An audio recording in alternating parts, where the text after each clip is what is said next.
All 8 billion of us are doing metabolism at all times. This show is about learning what metabolism is, how it affects you in every way possible, from mood and mental state to performance and energy. We are all about fine-tuning the human experience for you to achieve the best self you can be. And if you are someone who loves science, curious to know how your body works and how to optimize it, then you are in the right place.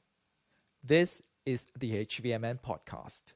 Hello everyone, welcome back to the H.V.M.N. podcast, and I'm your host, Dr. Latt Mansor, a PhD in physiology, anatomy and genetics, and the research lead of Health via Modern Nutrition. And if you enjoyed this episode, go ahead and leave a review. And if you have any question, leave us a comment. And as always, we appreciate it if you can share it with a friend. Now, without further ado, let's get into this episode of H.V.M.N. podcast. Hello, Mindy. Thank you very much for coming on to Health via Modern Nutrition podcast. How are you today? I'm amazing. Thank you for having me. I'm excited to launch into this discussion with you. Same here. So for our listeners, I'm just going to introduce Dr. Mindy Pelz. She is a renowned holistic health expert and one of the leading voices in educating women about their bodies. And she's on a mission to start a women's health revolution.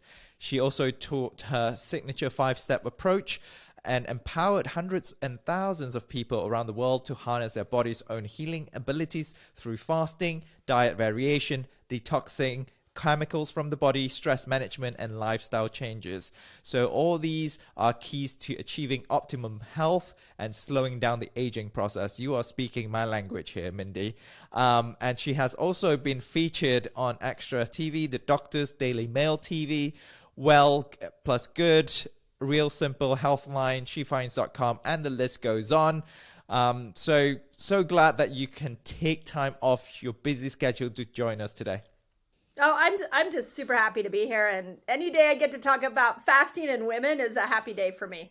There you go. And we talk a lot on this show about health and fitness and all that. And we also acknowledge the fact that a lot of clinical trials, a lot of studies that are out right now are mainly based on male population. And as Dr. Luisa Nicola made one of her reels and said, women are not small males. So therefore, you need to run the clinical trials using females, using the relevant demographics in order to find out more about their physiology and what they can apply to optimize their health. Well said. Now, I have introduced you, with your list of credibilities, but I would love you, from your perspective, tell our listeners what is your story and your background, and how have you arrived at what you do today? Yeah, it's such a good question. My background is I started off as in the health world as a chiropractor. I had a wellness center / biohacking center. So we had hyperbaric oxygen and PMF. So we had all the things in there, and chiropractic, and did that for years. And about 10 years into practice, I started to notice that people just were not healing the same way. And come to find out that was actually the point at which glyphosate was introduced into our food system.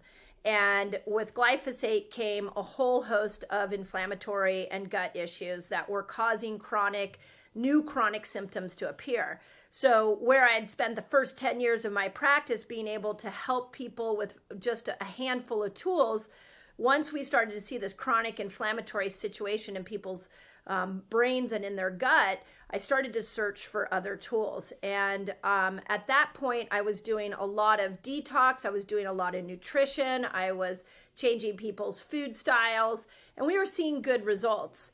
And then all of a sudden, I hit my early 40s and I hit perimenopause. And I started getting a whole bunch of symptoms that were unrecognizable for me. And what I realized was that the hormonal change I was going through was causing a lot of underlying conditions in my body to all of a sudden flare up. And in the process of healing myself, I started to learn the principles of fasting. This was back in like 2016 when Dr. Osumi won the Nobel Prize for medicine and physiology for a term called autophagy. And just as I was on my own discovery, trying to figure out a tool to match to my perimenopause symptoms, he was coming out with this autophagy term. And so I started to look at the intersection of autophagy and hormones and autophagy and neurotransmitters. And honestly, that's when I fell in love with fasting. And I started to apply all of the science of fasting to women's health. And not only did it change my hormonal health, but it changed my patients. I went to YouTube and started educating people on it. And here we are, millions of followers later. Women are finally embracing that everything we do, from the food we eat to the fast to ketosis to exercise, all of it has to be timed to our hormones. So that was kind of how I landed in this place right here today. I love it. What an inspiring story. So, the term glyphosate has been thrown around quite a lot. And for, our listeners, could you just elaborate a little bit as what are glyphosates and how does it affect our body negatively? Yeah, it's such an interesting topic because, those of us that had been in the health trenches, we literally saw the health shift that happened when glyphosate was entered into our food system. And glyphosate is a pesticide. And it's the same pesticide they use in what you put in your garden, or hopefully you don't put in your garden, something called Roundup, which is actually now illegal. Roundup's illegal here in California. California is one of the few states that has made glyphosate illegal to be on our shelves. Hallelujah. But they're spraying it on our food. Like big crops in the Midwest are like spraying our food with glyphosate. And what glyphosate does is that it goes into the inner lining of the gut and it creates a leaky gut situation. It starts to mess with the integrity of the mucosal lining of the gut. And now undigested food and toxins can get into the bloodstream, and the body starts to attack that. So autoimmune conditions, thyroid conditions, brain fog, all of that can be really linked back to glyphosate because of the gut damage. And then we have to remember that the brain has a mucosal lining. It's called your blood-brain barrier. So what glyphosate's doing is it's messing with the integrity of the blood-brain barrier and the gut barrier, leading to, so many problems. But it was pretty profound, like to watch literally in about a course of maybe a year or two, when glyphosate was introduced into our food system, the profile of my patients dramatically changed. The number of symptoms that came in dramatically shifted. And I was scratching my head trying to figure out what was going on. And that's where I did the research. And a lot of people are saying this. Zach Bush, Mark Hyman is now trying to get at the federal level to get glyphosate out. So it's becoming a very, very, it's right at the root of what we're trying to do to change healthcare. But it's a pretty gnarly pesticide. That was what I was going to ask. I was like, if this is so nasty, like why aren't we doing something on national level, on an international level, to ban it essentially? So I'm glad there are people out there who are trying to make the change. And how did it first come about to even identify that it was the glyphosates that's causing all of this? Because clearly, obviously you can't just see a change and then straight away being able to identify, oh, that was the glyphosate's problem. Yeah, it's a great question, because I'll tell you, I started with one food. I started pulling wheat out of everybody's diet. So if somebody came to me and they're like, I've got a chronic shoulder pain, I've got a swollen low back, or I'm chronically fatigued, or I'm gaining weight, I just took one food and I started taking wheat out of my patients' diets. And within 2 weeks, I saw these miracles happening where all of these symptoms that have been around for a long time would go away. So then I looked at wheat and I started to break down what is in wheat. And there were two things that I could link it to. Something called a Bt toxin, which we can talk about in a moment, and then glyphosate. So then when I started to do the research on glyphosate, about that time, Stephanie Seneff, an MIT scientist, was coming out and talking about how glyphosate drives heavy metals deeper into the brain, and she was linking like about 10 to 20 different chronic conditions that were linked to glyphosate. And when I looked at those 10 to 20 chronic conditions, those were exactly what I was able to help my patients with by pulling wheat out. So I was like, oh, okay, well, let me look at other things that might have a lot of glyphosate in it, like sugar and corn has a lot of glyphosate sprayed on it. So it just became like this, look at this one thing, practice on my patients, see how it goes, look at this other thing. So So sort of elimination process. it was an elimination process. And that's the perfect way to go into my next question is how can someone avoid glyphosate? I mean, you sort of, eliminated part of how you could eliminate glyphosate. So right now, with all the information that you know, all the knowledge that you have gained from all these different experiences with your patients, how can one avoid products with glyphosate or avoid glyphosate altogether? It's another really deep question.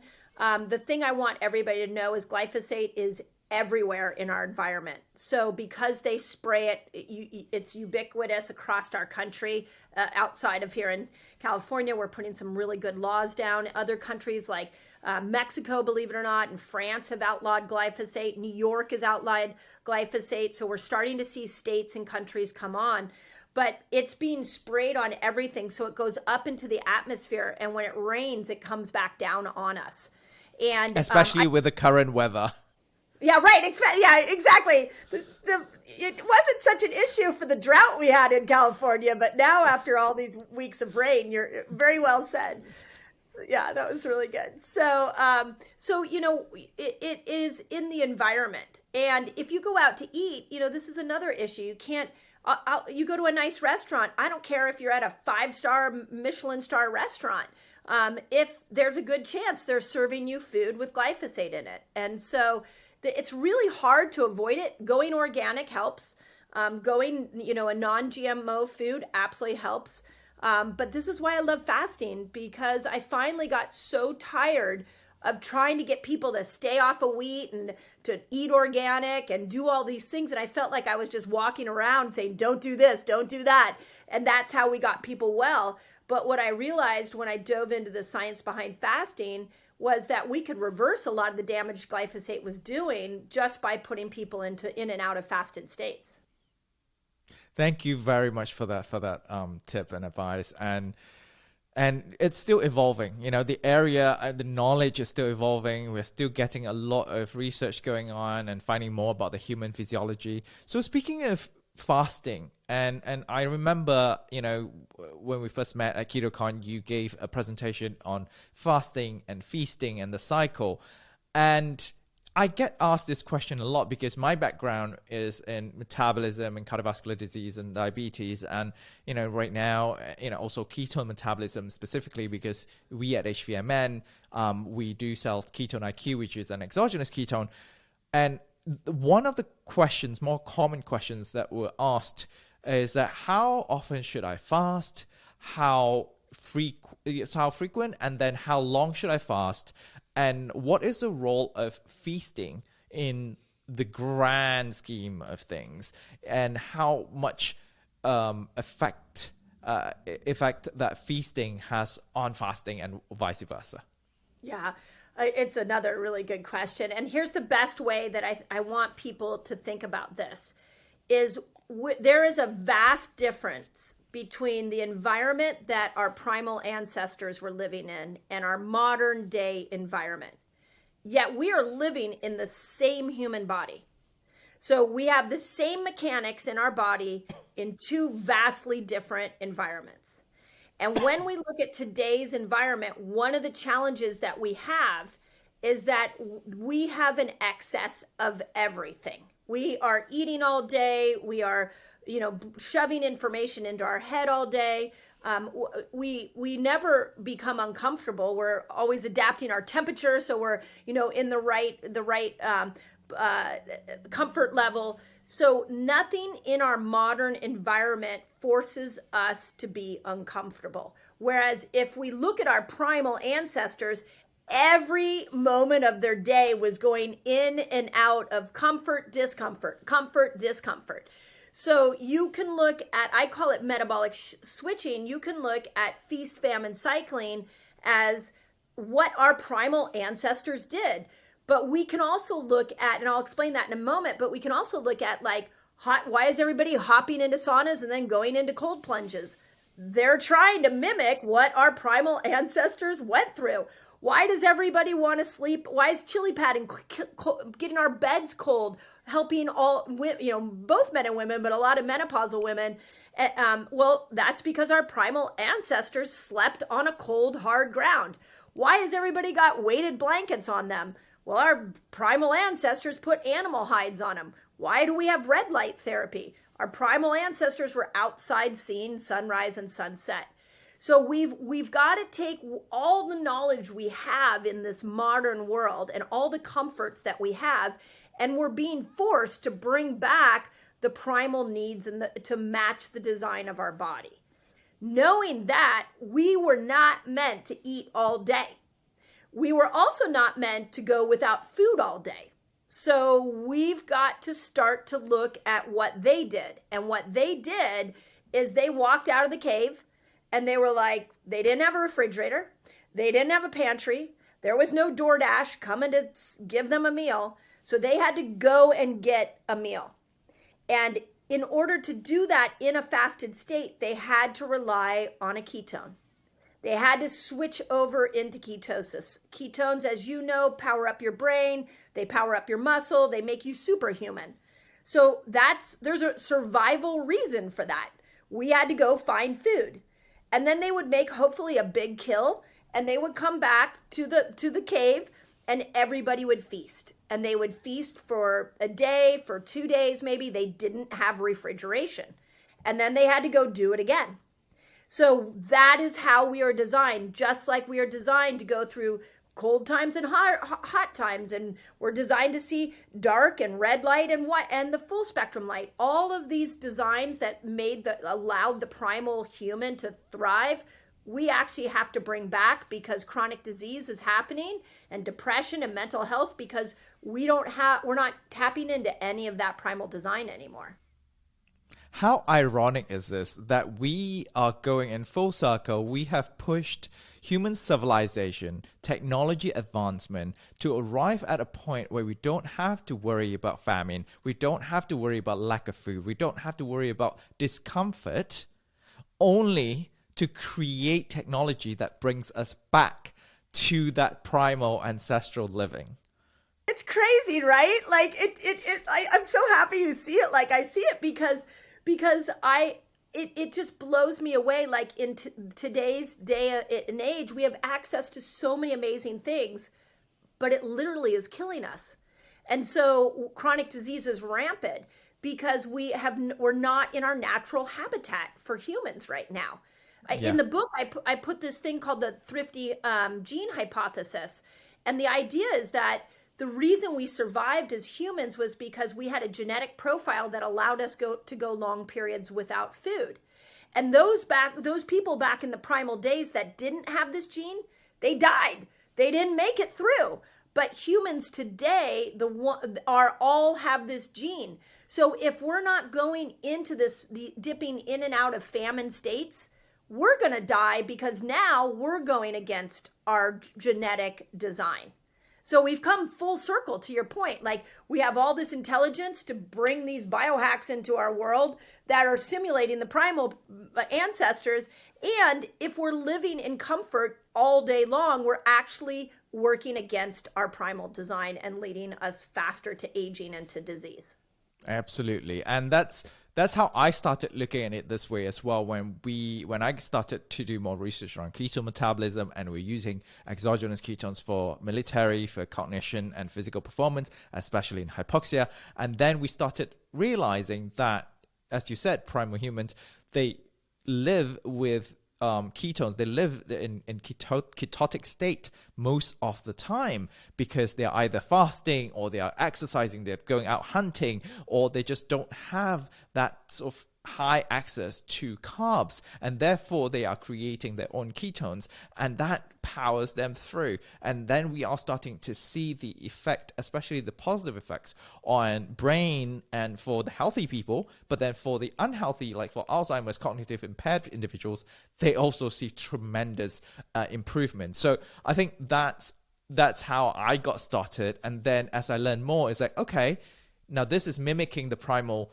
the ancestral sort of metabolism, but then everything else also falls into place. Like you said, the hot and cold, feast and famine, and the lifestyle in general. And this is very much in line to what we talk about on the show a lot, which is hormesis, which is inducing enough stress to your body so that you can adapt and get stronger, whether be it exercise where you have progressive load and you force your muscles to remember that, you break them down and rebuild and recover and become stronger, to a cellular level where you induce reactive oxygen species and then produce more antioxidants to combat that and increase mitochondrial biogenesis. So that was something that I actually spoke about last night. I had dinner. We had a little group dinner, and I spoke with Dr. Chris Palmer, who's a psychiatrist from Harvard, and Max Lugavere. I was on Max's podcast yesterday. So we were just talking about what actually is the cause of insulin resistance. And, you know, Chris first started, he was like, I think it's a mitochondrial problem. I think it's the dysfunctional mitochondria that is causing all these processes to get dysfunctional. And then Max says, I think it's excessive calories that we are consuming. I think it's the problem of the abundance. And then I tie them both together and I said, let's look at it this way. Yes, it is the excessive calories. And that makes sense when you have two schools of thought, and one school saying that all the fats are bad, the other school saying that all the glucose is bad. But in actuality, having too much of both equals excess in calories. And therefore, you're increasing your storage and increasing all the substrates available in your body. Now, when you look at it on a cellular level, you are increasing metabolism because you have the storage. Your body is trying to keep up with the availability of the substrates, therefore increasing metabolism, even though you're gaining weight and you're not burning them off because you are taking in more than you can burn off. But nonetheless, your cells will be metabolizing them. Now, when that happens, we know that cells with highest metabolism will have the highest production of ROS, reactive oxygen species, free radicals, that induces inflammatory responses. What happens when the cells do not have adaptive ability to combat that?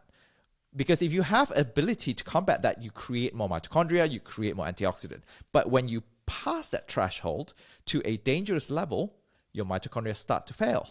You have mitochondrial problem. Goes back to what Dr. Chris Palmer said. So it all makes sense. And then we're like, we solved it.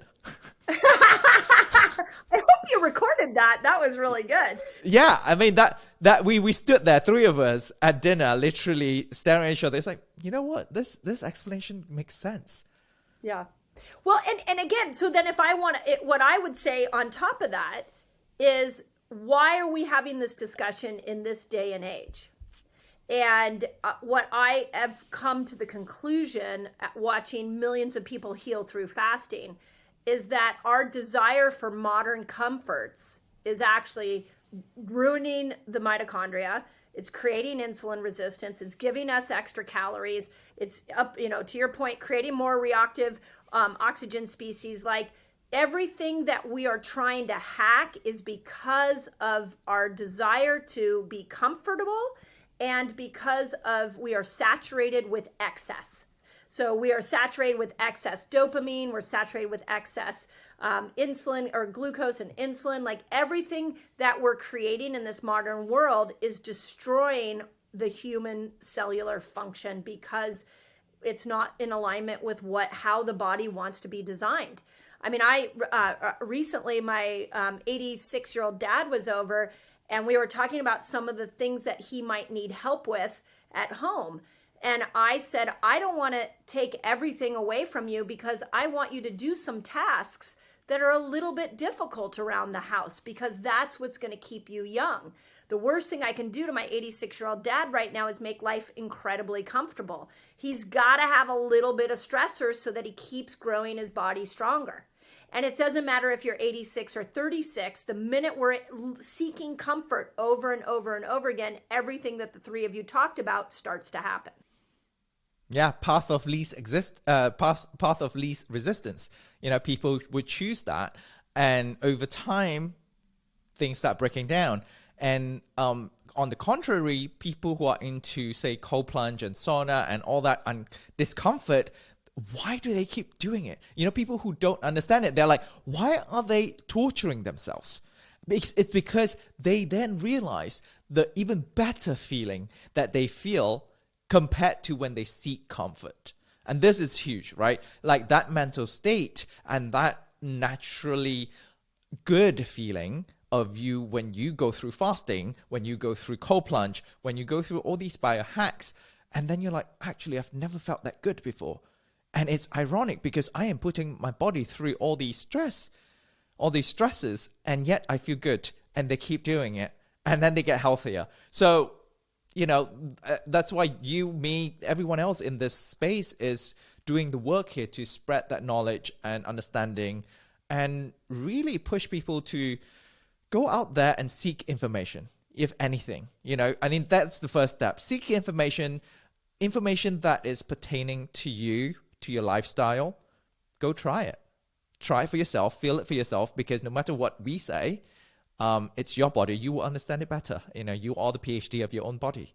One of the books that changed me, and I actually brought him onto my podcast and it really thanked him for it, was William Davis's Undoctored. And he told me actually on my podcast about how that book actually, no other publisher would touch him afterwards. Like the media didn't want anything to do with it, because in Undoctored was exactly what you just said, which was that we as individuals in this day and age, we need to be in charge of our own health. We need to research our own path to wellness.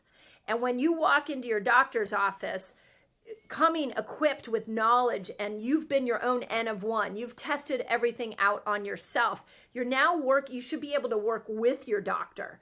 We have set up in healthcare that situation where the doctor sits up here and the patient sits below, and the doctor tells the patient what to do. We need to blow that paradigm apart, because I can tell you the doctor doesn't have time to research everything you and I are talking about right now. So they're operating from one lens. So you've got to learn to empower yourself and get to know your own design. I mean, this is my plea to women. Know how you are hormonally built so that you can start to talk to your trainer, you can talk to your doctor, you can talk to your boss, you can talk to your spouse, and see and share with them how you are, what kind of lifestyle, why you're behaving a certain way. It's all about getting to know ourselves when we approach the knowledge that you're talking about. Exactly. That's perfectly said. And as we're talking about books and women, we have your book called Fast Like a Girl. Could you tell us more about your book, and what can our listeners look forward to, if they're reading your book?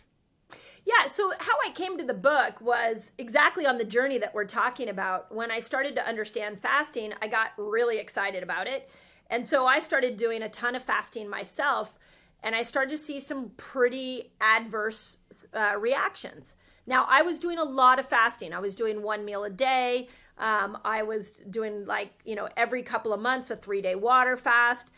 So I had just fell in love, in your early 40s, as you go through perimenopause, as estrogen declines, a lot of our cognition changes. So I was having some, brain fog and things like that. So all of a sudden I found this amazing tool and I overdid it. And I ran a hormone test on myself, and my hormones were worse than a postmenopausal woman, yet I was 45. So I started to crack the code and figure out, well, when is a woman supposed to fast and when is a woman not supposed to fast? And how does feast, famine cycling look for a woman? And once I cracked the code, I used it on myself, I used it on my patients, I used it in the world. I was just like, this is going to be great. I have a system that works. And then I watched fasting book after fasting book after fasting book come to market, and nobody was teaching women how to fast. And a lot of fasting experts were saying women needed to fast different. We had a lot of media attention that said women shouldn't fast. And so I with enough prodding, I was like, okay, we need a manual for women, a fasting manual for women. And that's what Fast Like a Girl is. I take 6 different length fasts, and 2 different food styles, and I show you how to map it to your menstrual cycle if you have one, or if you're perimenopausal or menopausal, I show you how to map it to that. Okay, so as a little teaser, without going into too much detail, how should women fast? I mean, if a normal, let's start with, healthy women in their 20s, right? They're not perimenopausal, they're not postmenopausal, they don't have any hormonal problems. Let's start with that. Healthy women, how should they fast? And then we'll go further into different subgroups. Yeah. So here's the most important thing to know is that the difference between men and women, men, you guys are driven by testosterone primarily. You work off a 24-hour hormonal cycle where every 15 minutes you get another surge of testosterone. And then testosterone goes up into the brain and it converts into estrogen for you. So you still need a lot of estrogen, but that conversion happens in the brain. So women, we have estrogen, progesterone, and testosterone to consider. And all of that happens between communication from the brain to your ovaries. Women, we have a little bit of these sex hormones that are made in our adrenal glands, which is important to know as I go through this. For women, estrogen and progesterone are like twin sisters. They look exactly the same. They have the same last name, but they have vastly different personalities. They want you to do different things. In the front half of a woman's menstrual cycle, estrogen is coming in really strong. When estrogen is building, you can fast all you want. You want to be in ketosis, so you can power up on all your ketones as much as you want. Estrogen is very forgiving of cortisol. So if you have a lot of stress or you're skimping on sleep, not a problem. Estrogen doesn't mind. In the back half of your cycle, specifically the week before your period, that's progesterone's glory. That's when progesterone comes in. And what she needs glucose to be higher and she needs cortisol to be low. Exactly the opposite of estrogen. So we've got to step out of ketosis that week. I recommend very little fasting. We don't want to be in a ketogenic state that week. And we've got to keep cortisol low. So those are the 2 most important principles to know. And then we have the ovulation where all the hormones come in. And in the book I talk about in that section, there's a modification that needs to be made. But for this conversation, we just have to start to realize that these 2 hormones are driving women. They drive our moods, they drive our appetite, they drive everything about us. But our lifestyle has to really shift in a 30-day period to meet the needs of these 2 hormones. I get to interview all these doctors, scientists, and cool people in this health and fitness industry, all made possible because of this podcast that is funded by the company I work for, which is Health via Modern Nutrition, or H.V.M.N. And it is not that they pay me to do this, but I genuinely love and believe in the product Ketone-IQ. I use it every day before my podcast, before my workout, or even after my workout for recovery. There hasn't been a single supplement that can give me such a drastic change in subjective feel within minutes as much as Ketone-IQ has. For those of you who do not know me, I'm from Malaysia, I got my PhD from the UK, and my passion is in science and chronic diseases, and I believe it is all about transparency, scientific integrity, and about sharing with everyone so that everyone can benefit from it. And if you like this content and our work, please do support us by liking, leaving a review, or sharing with your friends and families, or even buying a shot of Ketone-IQ at any Sprouts nationwide in the US, and the first shot is on us. Just scan the QR code and you'll get your money back for your first shot. You can also use the code H.V.M.N.POD20, that is H.V.M.N.POD20, and get 20% off your first purchase at the H.V.M.N. website. Thank you so much for the explanation. And for you listeners, I've also talked about this with Lexi and Melissa from the Alignment Show. They also spoke about from an application point of view, because they train a lot of women, how they should be training and fasting according to the hormone cycles. And I've also talked about this with Dr. Molly Maloof in her book, Empowering Women, and really understanding your body and your hormonal cycle, and also introduce these lifestyle interventions as your hormone progresses over time. So we talked about fasting.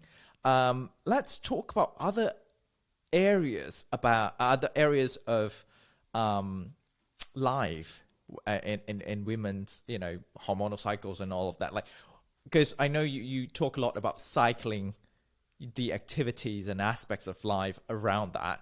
What other aspects should women look into based on, their bodies and their hormones? Yeah, it's a great question, because once you understand the principles of these hormones, the most next logical thing to ask yourself is, okay, what else do I need to time to my hormones? So exercise is one. And exercise is really interesting. And you may have already had this conversation, but it's worth saying again. Estrogen, because it's so cortisol forgiving, you can really push your workouts anywhere from day 1 till about day 15, even the first 15 days of your cycle. If you want to push hard, go for it. And if you want to do a lot of HIIT training, great. When we get into ovulation, we have a lot of testosterone. That's our testosterone moment of our month. So from day 10 to about day 15, we've got all this testosterone and a whole lot of estrogen. This is a great time to power up on your weights. You've got all that. You want to build muscle, really work at it during during ovulation, because you have testosterone to be able to help you. And then when we go to the back half of our cycle, when we look at progesterone the week before our period, that should be our recovery time. That's our yoga. That's our Pilates. That's where we go for a hike. So when we look at exercise, we have all been looking at a weekly calendar. All humans, I vary my exercise by week. I'm encouraging women to vary their exercise by month and to use those hormones in a unique way. And use your workouts to benefit your hormonal surges that are happening. I'm about to do a whole video series, fitness video series with Tony Horton. Do you know who Tony is? Yeah. Yeah, I love Tony. He did P90X, and I was with Beachbody. So I've been talking to him about this principle. So now we've come up with a whole program for women that they can do on a monthly calendar based off their hormones. It's really fun. So that would be one example. But what's another really good example? Our social events. So estrogen makes you much more outgoing and much more gregarious. So when estrogen's coming in, you're going to want to socialize more. The week before your period, you're going to feel very inner.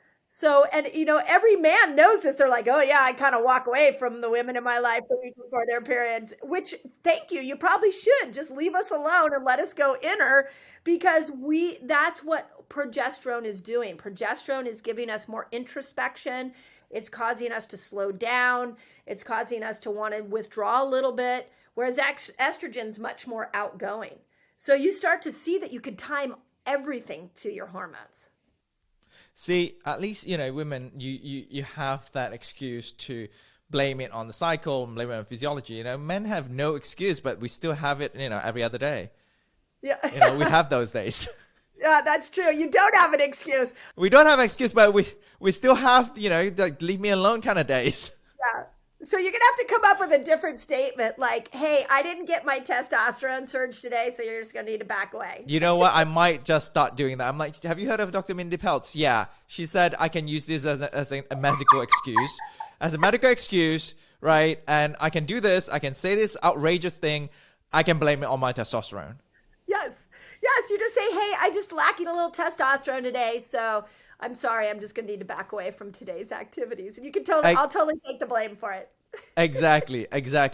So what else can you share, whether it's from your book or not? Like, we've covered fasting, we've covered feasting, we've covered ancestral living, we've covered relationship and socialization, biohacking. What else do you want to share with our listeners so that, they can really go out there, use your knowledge, spread the knowledge, and really optimize their health? Well, you know what? It's really interesting, because I think that I was asked for a TV interview recently what I thought the new trend was going to be in healthcare in the coming year. And I have to say it's exactly this conversation. And I'm not saying that just because I put this book out here. I'm saying it because I'm watching what people are responding to.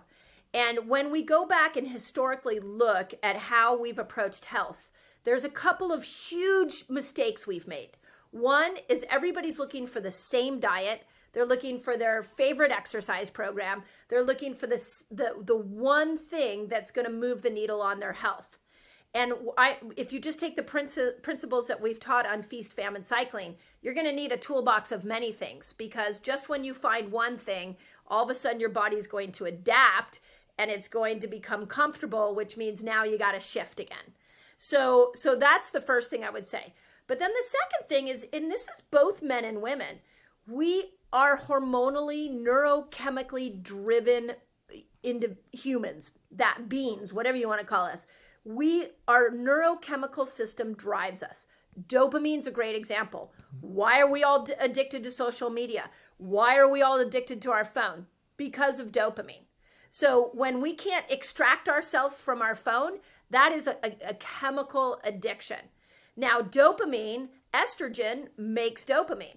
So what happens if your estrogen is low? You might need more dopamine stimulating activities because your estrogen is low.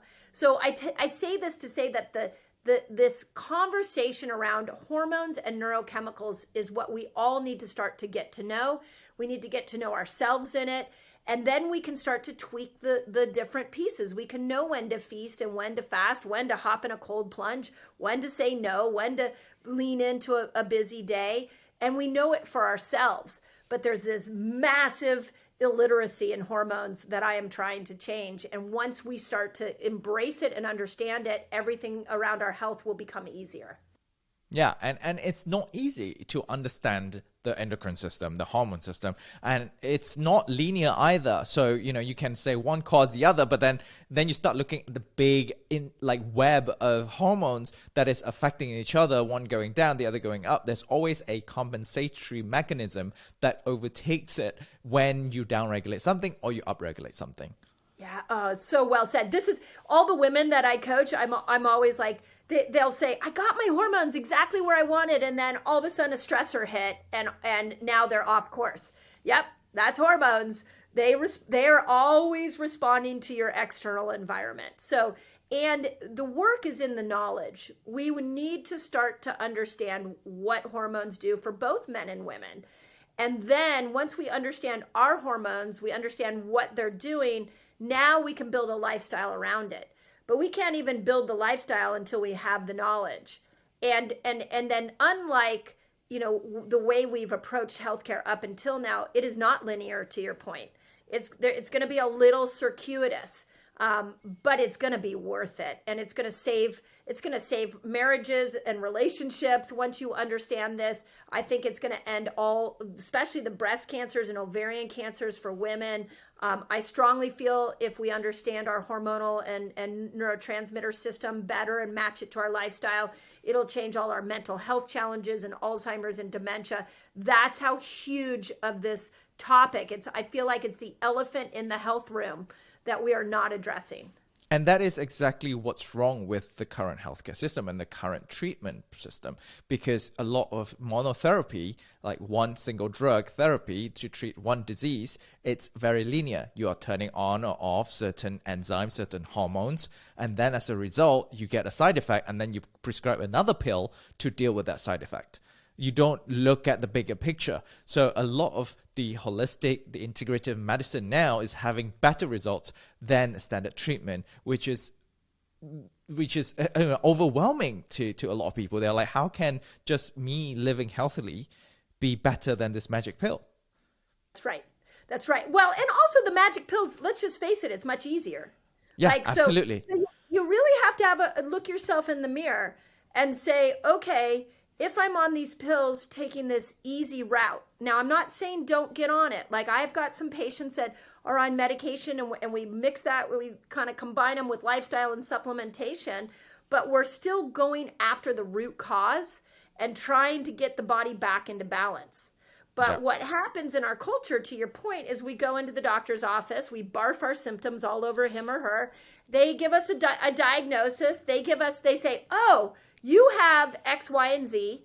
We're immediately relieved.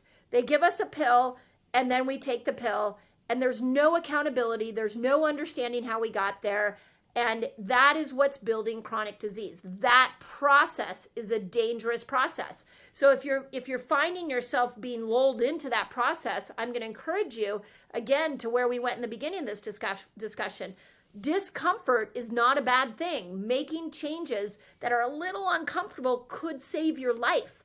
So let's make sure that we understand how to take care of this body first and then medicate second. Absolutely. Thank you so much for saying that. And I want to pick on something that you said in before about our bodies adapting to the discomfort, and then we have to change, right? That whole concept of that. Because I always ask this question a lot. If we're talking about ketosis and the benefits of ketones, and that ketones are so beneficial for you, should someone be on ketogenic diet all the time? And if they do, what if do their bodies adapt to it? And to which I would normally say, if they're doing it for therapeutic reasons, like for example for epilepsy, when they stop the ketogenic diet, they do find themselves dealing with epilepsy again. So they get sort of the symptoms return, and therefore they have to keep doing that diet in order for it to prevent that happening and to treat the therapeutic area specifically. But if people are doing it for wellness and health, and I think cycling it would definitely bring a lot of benefit as your body tries to adapt to different stresses. What's your take on that? I 1,000% agree with you. Ketones are 50% of the fuel source for the brain, and they're 50% of the fuel source for the mitochondria. So when we know the body's fuel source, I didn't say they're 100% of the brain's fuel source. I didn't say it's 100% of the mitochondria's fuel source. So we still need glucose. Glucose is still a key part of this. And if we go back and we look at the primal description we started out with, they feasted and they weren't in ketosis in that moment. So it's that flexing in and out, the metabolically switching in and out is how we are designed. So what I feel happens in healthcare is we find something good, and then we just do that all the time, and we just get obsessed with that. And we forget that everything has to have a switch to it, whether it's ketosis or cold plunging or red light therapy, like all of it has to have a variation to it. I saw a social media post just a few weeks ago. I think somebody taking taking cold plunge to a new level. And then they were just saying that, if you're very addicted to cold plunge, maybe there is an underlying condition there that you're trying to numb yourself from. And maybe there's a traumatic event there that you are trying to really run away from. Maybe you should look into what's causing it. I was like, that's a very interesting thought, because I've got people who are like really, really, into the cold plunge. They look forward to it every morning. They go into the sauna and all of that. And, it's undoubtedly very good for health and has been shown in studies. But what do you think of that statement, if that mental health is part of all of that? Yes. I think you bring up a really good point, because what I always say in the fasting world is I say fasting is a mirror. So when you step into a fasted state and you get adverse symptoms, then your body's telling you something. So when we go into some of these biohacks and we're getting the opposite sort of happens, when you get that positive and you're like, I can't live without this tool now, it's telling you something. So what is it telling you? What I know about cold plunges is it reboots the dopamine system.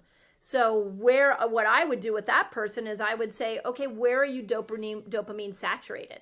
Like, where else can we rebalance that system so that you're not having to constantly go to or bring that system down, so you're not having to constantly go to the cold plunge. So that concept of everything in moderation, we're back at grandma's theory, Baffling, isn't it? Yeah, it's so simple. Yeah, and it's such a great point, Mindy, because, just because something is good for you doesn't mean that you have to do it all the time. But I think it's the important point here is all these different technologies, products, lifestyle changes. It's important for us to view them as tools. They are tools for us to optimize our health.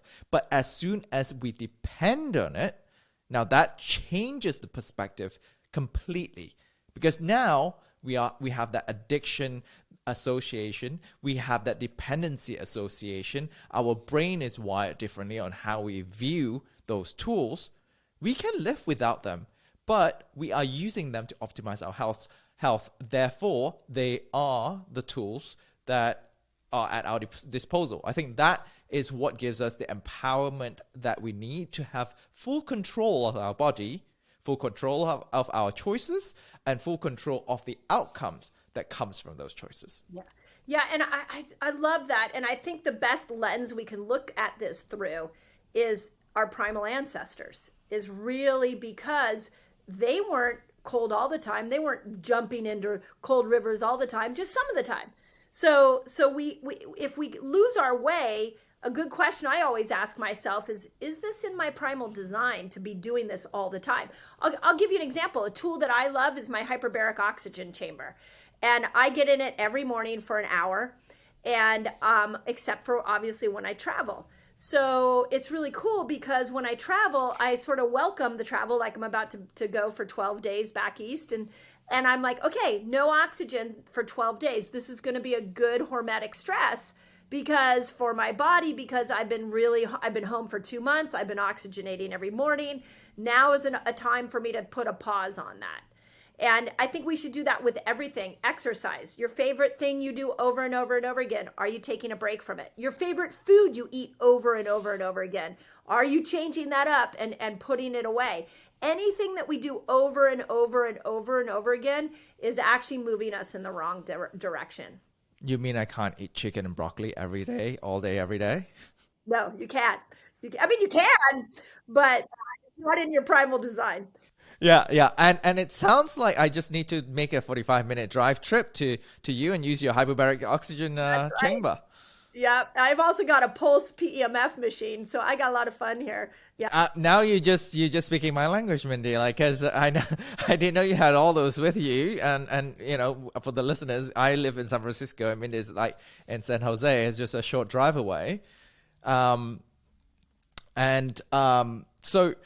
are you currently sort of seeing patients or training clients personally, or are you just on internet, like on social media platform to really educate people? Like what is Dr. Mindy Pelz currently up to?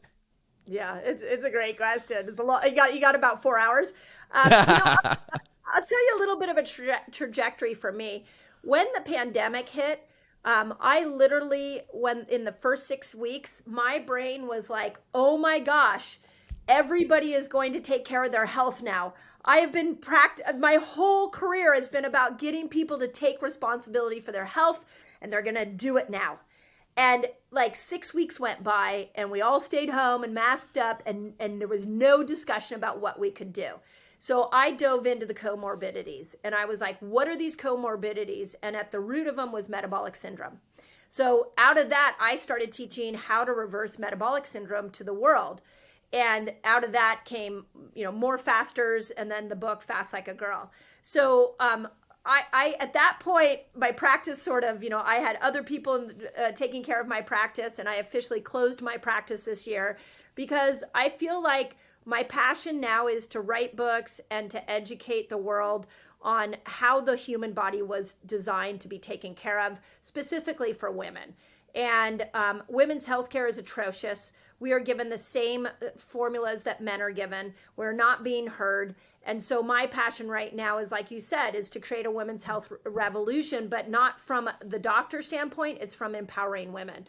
So my next book, I'm actually writing it right now. I went in contract with Hay House on it in the fall, is going to be about what happens to menopausal women, to their brains as they lose these hormones. What tools, lifestyle tools, do we have to be able to help a woman's brain as she navigates that menopausal time period? And I will tell you, one of the tools is your favorite tool, which is ketones. When we lose estrogen, and estrogen is a neurocognitive enhancer of a female brain, we need something else to help us. And definitely in that will be bursts of ketones in and out. Happy to send you some Ketone-IQ to do some experiments with it. I would love to see the effect as well, because I think some people have been using Ketone-IQ in conjunction with hyperbaric chamber. And, Yeah, so I think some studies have shown positive results, especially in cancer. So they have been cytotoxic to cancer when it's, you get a high concentration of oxygen in presence of ketones. So that's super interesting. Yeah, yeah. Um, And the fun thing, Lad, about that is that I've got a huge community of women. So we'll do some testing and we'll look at the exogenous ketones that you've got. I think it could be really interesting. And then you know what else? Now you got me thinking that the neurotransmitters, like what is ketones doing to dopamine and serotonin, and I'm sure there's science behind that. You may even know it, that if you put a ketone into your system, are you upregulating the neurotransmitter system? Because that's the system that needs to be, women over 40 really need to lean into. I think what we have seen, I think Dom D'Agostino's work has been quite interesting to show the effect of ketones on the GABAergic pathway, being anxiolytic, so sort of relaxation, and possibly even have a positive effect on anxiety and sort of nervousness. And when people have the nerves, I certainly find it very useful to use it before podcast, before presentation, before I go on stage. That really calms me down, but at the same time, turn my brain on because it is fuel for the brain. Another area I would comment on, as you mentioned about the neurotransmitters, the way I see it is ketone is an adaptive fuel. So depending on what the stimulus is, it almost optimizes for the best pathway for that stimulus. I'll give you an example. When taken after exercise with proteins and carbs, they saw an upregulation of leucine-mediated mTOR activation for protein synthesis. But then, when you're talking about fasting and creating ketones for longevity, you get a downregulation of mTOR. Same substrate doing opposite things, but the goal and the way you manipulate the substrate are different. So that's why I say it's an adaptive fuel. Similarly with inflammation, generally ketones are anti-inflammatory, but there's one paper that introduced bacterial toxin in a culture, and with ketones present, there is an increase in inflammation. But maybe that's the reason for it, because we want inflammation when there is toxin in our bodies. When there are invaders, we want inflammation so that we can give the body signal to combat the invasion and upregulate inflammation. So I think there's still a lot more to be done, and it's super interesting that way. So that's why, from a neurotransmitter point of view, we know first and foremost, it gives energy to the mitochondria, it gives energy to the neurons.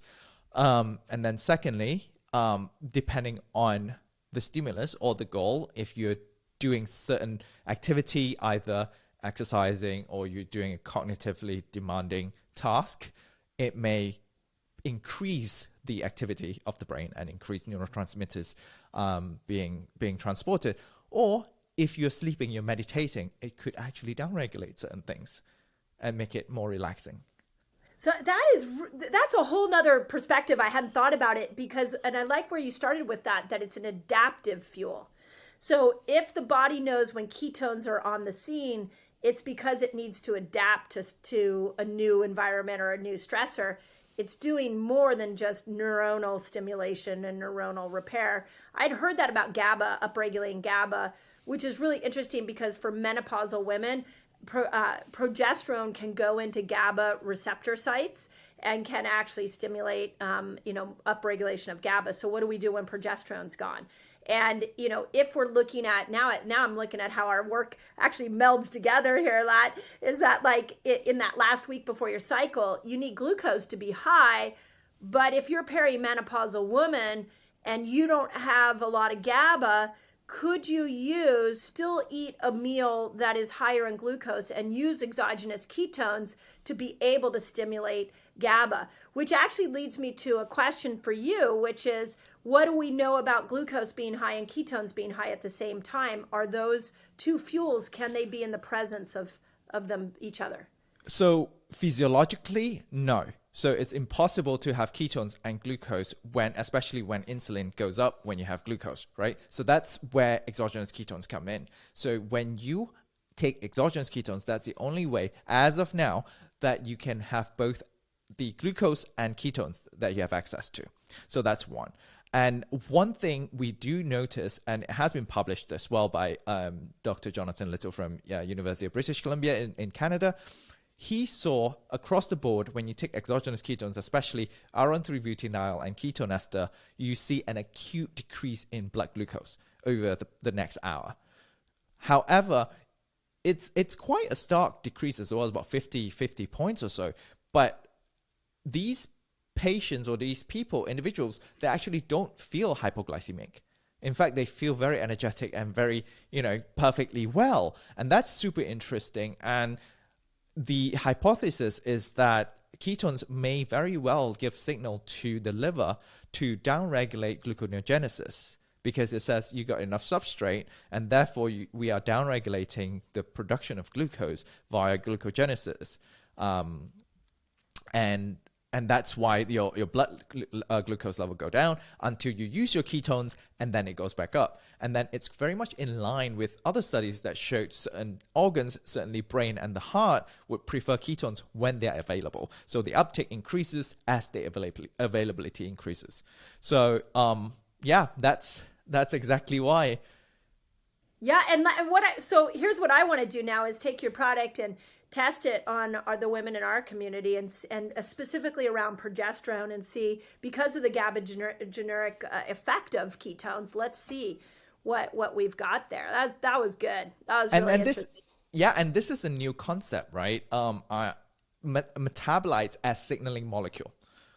They are not just substrates, they're not just energy provider, they're not just fuel, but instead it also signals certain pathways in the cells, in the mitochondria, to really turn on, off, or up or down regulate certain pathways.